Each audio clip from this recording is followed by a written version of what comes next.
What's up, guys? Let's hop into another episode of Food Prep with Ty. Okay, back from the grocery store. Got some old classics here.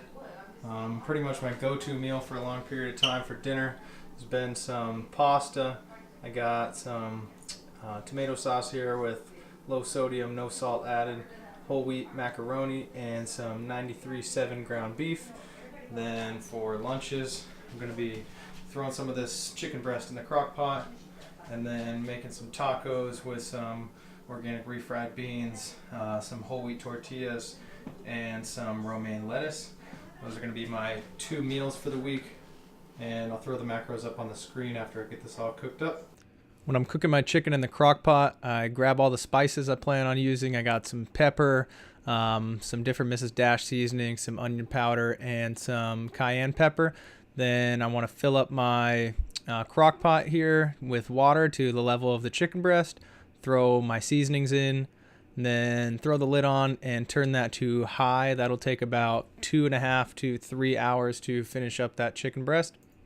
Once again, starting with the things that take longer, after I put the chicken breast in, moved over to grilling up my ground beef and getting my water boiling, ready for my pasta. The ground beef doesn't take too long, maybe 15 minutes. I got all 3 packages of ground beef in there, just waiting for my water to heat up so I can throw my pasta in.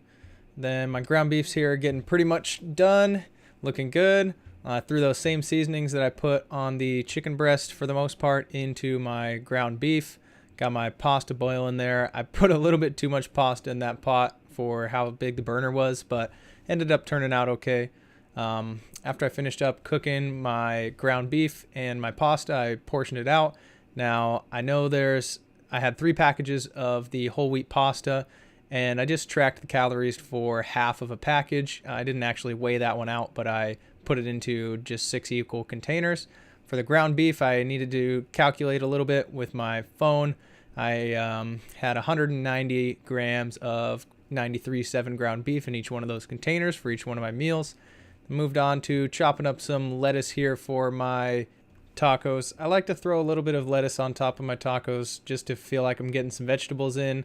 I throw away the little bit more icebergy part of this romaine lettuce. And once I got it all chopped up, I didn't actually portion this out. I'm not too worried about the calories, so I just put it in a container, and then I sprinkle some on top of my tacos when I'm all finished up. Cooking and portioning the pasta took me about 45 minutes, and about an hour and a half after that, my chicken was done. The easy way to tell here if your chicken is done is it should be able to just break in half when you press on it. Looks white all through the middle. I probably overcooked my chicken breast for the most part, but I'd rather have it be more cooked than not cooked. Then I took those chicken breasts and I portioned them out to 200 grams in each one of these containers, put the chicken breast in, and it pretty much just falls apart. I like to separate it out so that it's easier to put on my tacos later. And I got 5 servings of chicken there. Here's what my tacos look like after I'm all finished up making them.